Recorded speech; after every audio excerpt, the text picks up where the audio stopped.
I'm Jeff Powell from Rappahannock Electric Cooperative in Fredericksburg, Virginia, and welcome to Along Those Lines.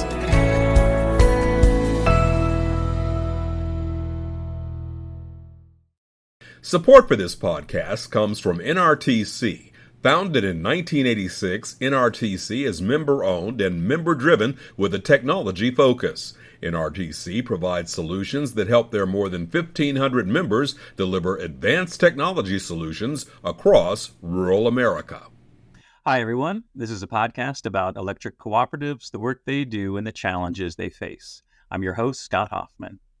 About 6 or 7 years ago, electric cooperative safety officials began seeing an alarming national trend.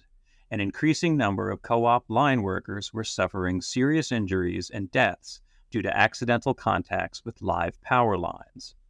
This led to a concerted effort by NRECA, Federated Rural Electric Insurance Exchange, and the statewide cooperative associations to raise awareness about this trend and provide tools and resources to combat it.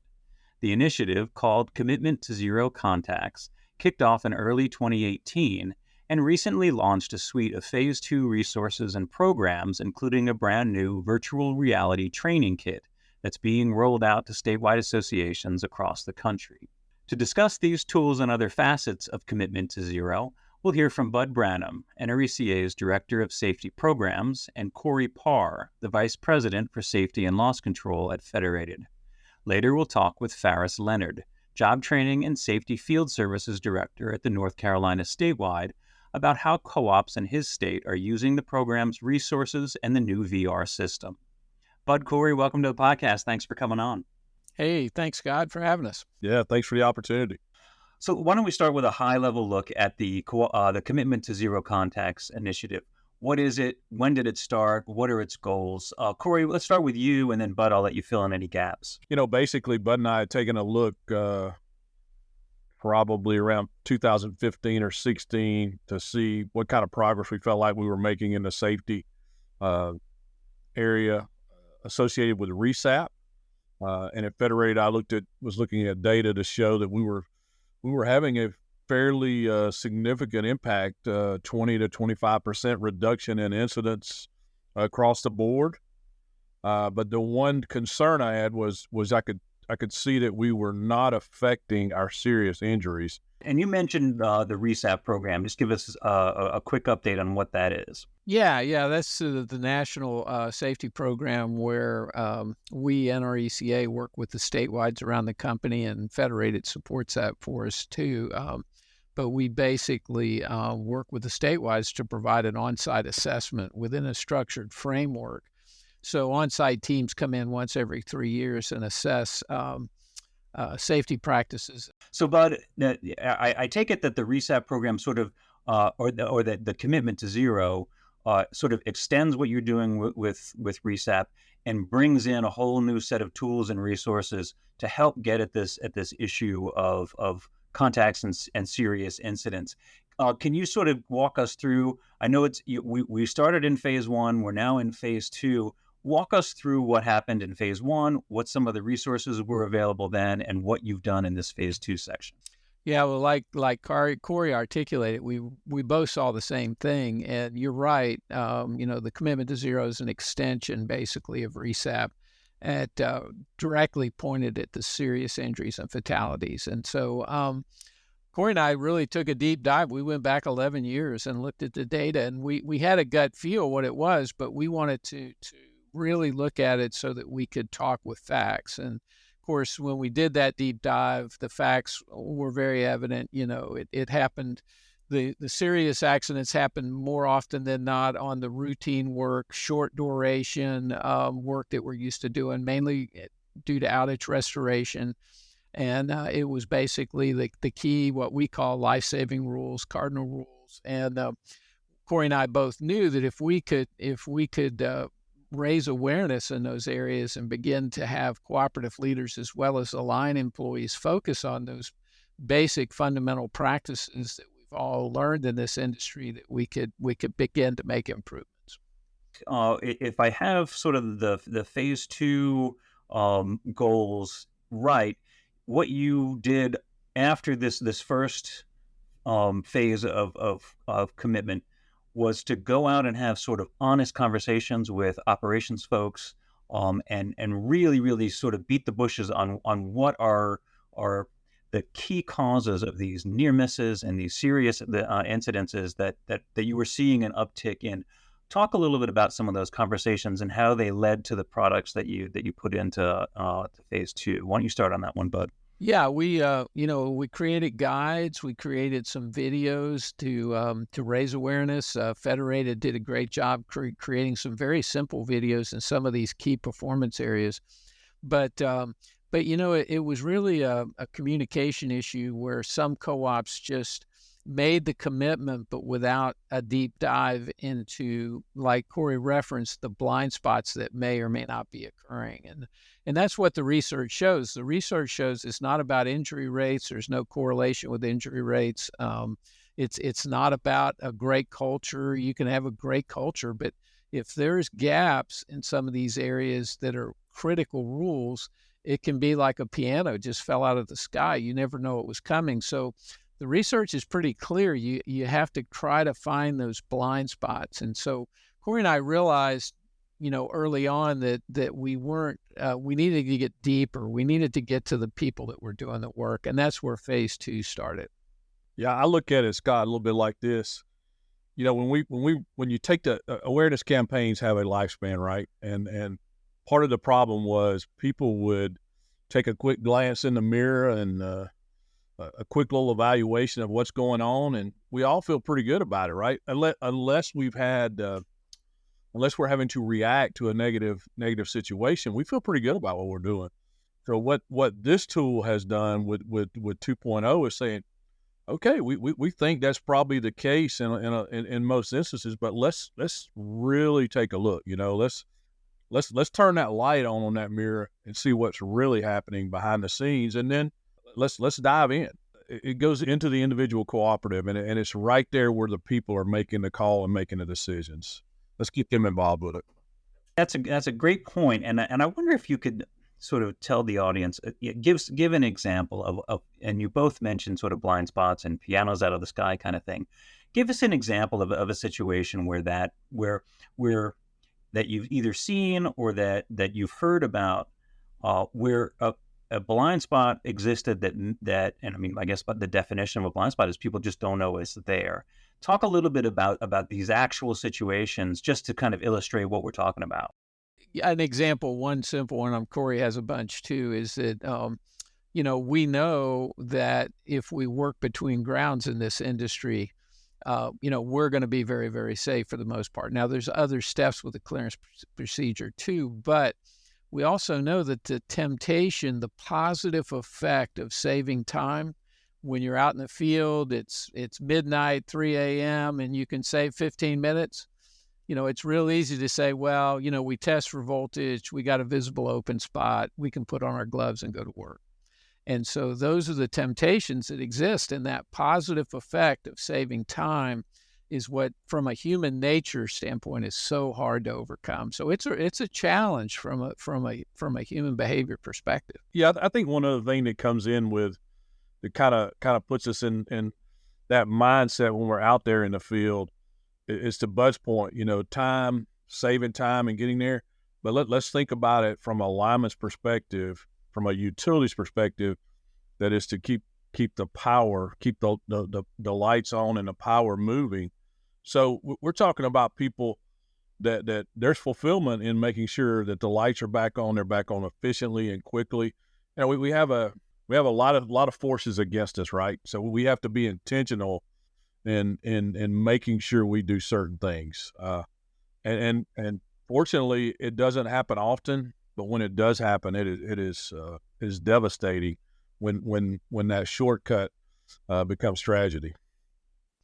Yeah, and that's a great point that Corey raises there, Scott, too, because, Corey and I have been in co-ops where the troops will tell you, well, we have a duration goal, we have a SAIDI goal, we have a safety goal, and we're aware of that, so we're trying to beat the clock. Now, all the senior leaders will say, we never emphasize speed over safety, but they feel that pressure. And I think the leaders do emphasize safety over speed, but internally, we internalize that a little bit, that we want to get it done. We want to be those kind of people that we hire to do this job. There's quite a bit of competitiveness in you to want to do some of the things we do.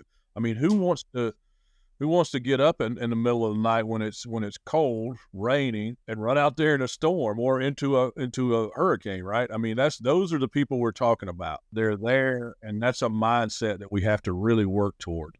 So what have you seen since, I think the phase one started in 2018.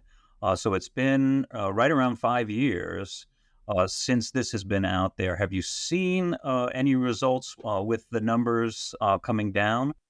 Yeah, so we were averaging about just under 25 employee contacts annually, and this is what I'm giving you is federated data. So when you look at it from a work comp perspective, work comp data that we touch is about 65% of the cooperatives nationwide. So understanding we're looking at 60%, we're averaging 24 point something, just under 25 contacts annually, and I believe we were at around 7 of those would end up in a serious incident. So right away we saw a pretty good impact on it. We were down to I want to say 15 or 16, so a significant reduction, and literally we saw a reduction in the serious ones from that 6-7ish number down to around 2. So we felt like, okay, we've got some momentum. We got to keep moving on it. Well, unfortunately, in the last couple of years, we've seen those numbers tick back up. As we mentioned earlier, awareness kind of has a life cycle, right? And I think we're kind of at the end of that cycle, but fortunately, we're hitting it again with the next step. That's great. Talk a little bit about that VR program. I think that launched this month, or is it about to launch? Yeah, we've been working on developing it. We're just about ready to send it out now to the statewide.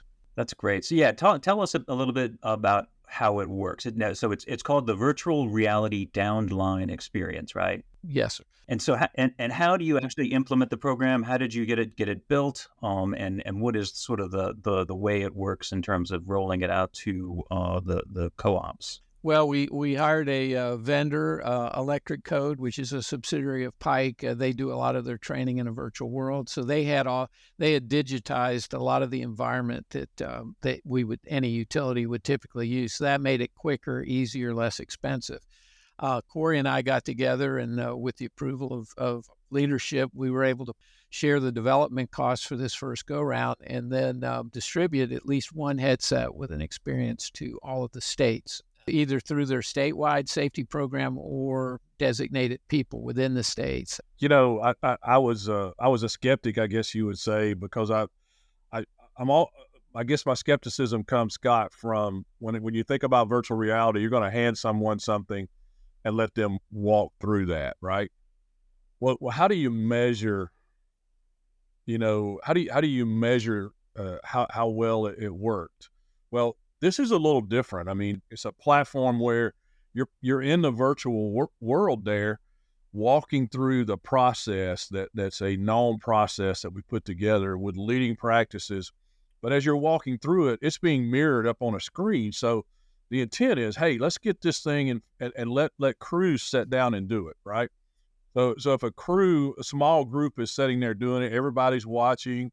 There'll be some fun. People will be cutting up. But the reality is we're trying to create muscle memory. I mean, it's as simple as when this happens, we do this, right? And if everybody is seeing that, it's, again, to Bud's points, it does not replace the hands-on aspect of it. Our focus was more on the process, and can we get everybody into that consistent process? So. Yeah, we have learned, Scott, that got old guys like me, senior people like me, you know, when I went into this, I thought, oh, you just point, click, and drag, right? It's a piece of cake. My third grader can do this, but I learned real quick it's not that easy. I mean, you have to grab things, turn things, and you're using toggle bolts and triggers, and so, to be honest, for a senior person, a little more senior person, it can be a little intimidating, and none of us want to stand up in front of our peers and look stupid. So you have to figure it out. So Corey and I, we worked with Electric Code to build a stronger tutorial as part of it. We may have another little experience that might help people get accustomed to it. But the other side, Corey and I feel strongly that even if the crew leader is intimidated a little bit by the utilization of the technology, the younger generation will jump right in there, and then they can coach, because it's all about reinforcing the steps, right? That's what it's all about. Well, Bud and Corey, you guys have both been longtime advocates and great communicators on this particular issue. I always enjoy hearing from you. Thanks for all your great work, and thanks for coming on the podcast. Yeah, thank you. Thank you for having us. Let's pause here for a word from our sponsor, and when we come back, we'll talk with Farris Leonard about how commitment to zero is being used in his state, North Carolina. Along those lines is made possible by NRTC, who wants you to know that their products and services are developed to meet the needs of rural providers and their customers, and include smart grid and utility solutions, broadband engineering, infrastructure and managed network services, mobile solutions, video solutions, cybersecurity solutions, technical support, and revenue-generating services. To learn more, visit nrtc.coop. I'm Stacy Fields from Emma-Colola EMC in Jasper, Georgia. You're listening to Along Those Lines. Welcome back. Farris Leonard runs the Training and Safety Program at North Carolina's Electric Cooperatives, the statewide cooperative association. He was an early adopter of the Commitment to Zero resources and helped evaluate the VR program in its early stages. Farris, welcome to the podcast. Thanks for being here. Yeah, thanks for having me. I really appreciate the opportunity. Awesome. So we just heard from Bud Branham and Corey Parr about sort of the national goals and drivers behind the Commitment to Zero Contacts initiative. I want to get a sense from you, Farris, about what about the impacts of this program and the focus that it brings is having on the ground at co-ops. Well, why don't we start with a quick sort of run through about who you are, where you work, what you do, and how you work with the electric co-ops there in North Carolina. Sure. I'm currently the manager of job training and safety for North Carolina Electric Cooperatives. There's 26 co-ops in North Carolina, and we facilitate safety meetings at these co-ops. We also have our apprenticeship schools that we facilitate at Nash Community College, and also programs such as our RESAP program through NRECA. We manage that, and also any initiative such as Commitment to Zero that Federated and NRECA put out for us. Great. Okay, and that sort of brings up my next question. I assume you've been using Commitment to Zero resources from the beginning, back in 2018? Yes, we jumped right on board with that because we did see the value, and really the value came, I would call it, from the background work that was done by Federated, and in sharing with us the data and statistics. And that gave us some true figures and some very good examples of what we should look at and changes we should make. And it supported our program really well. That's great. And so can you give a sense of which tools that have been released as part of this program have been either most effective or most well received by the co-ops that you work with? I think just the background and the initial training for the individuals that we're going to promote and share the program, that gave us a good foundation. But also we knew the feel of our co-ops and how we could go in and make a difference. And it really worked well on the personal level. And Commitment to Zero Phase 2 adds to that because it then takes what I'll call a deeper dive into actually what's going on in the workplace, out in the field. And that helps us really focus on making changes. Yeah. So one of the tools that is coming out as we speak as part of Phase 2 is this a VR training tool. And I know you were involved sort of at the beginning of that and sort of testing it early on. Talk about what you found in some of those early tests and what it's like to kind of be in this environment. Okay, well, I'll start out by kind of leading up to where I got involved in that, and I saw it at a conference. And I purposely went to that breakout session because I wanted to see it. I'm not skeptical. I'm just old school, and this is new school to me. And I wanted to see how it felt, how it worked, and immediately after that meeting, I knew it had a place in our training. I wouldn't say that it's a total replacement of training, because I really believe in one-on-one, face-to-face training, but I do believe it's got an element that can be used and reach. I would say the new generation. I think it can actually put it can promote interaction, not just at the personal level, but also if you're watching somebody going through that training. I think that's some of the advantage of it.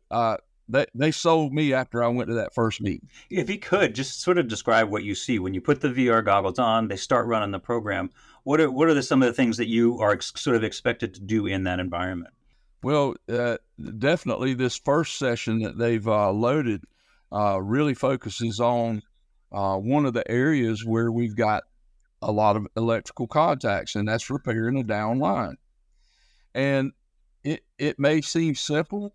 I would say this, that you can talk to a lineman and you can ask them the steps of grounding a line, and they can rattle those off just like they're ABCs. But put them in an environment where they've got to actually do that.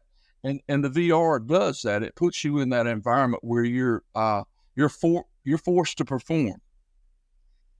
And so that's a whole different level of learning, because you're not just saying something, you're actually providing action.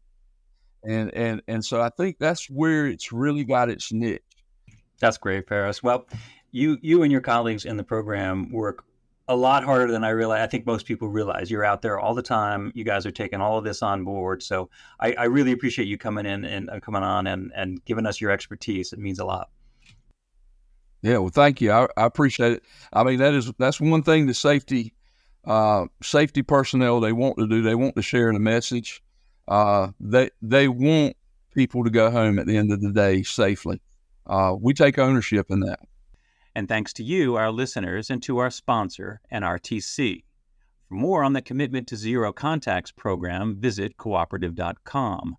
For more on this and other podcasts, visit us at electric.coop. Until next time, for Along Those Lines, I'm Scott Hoffman.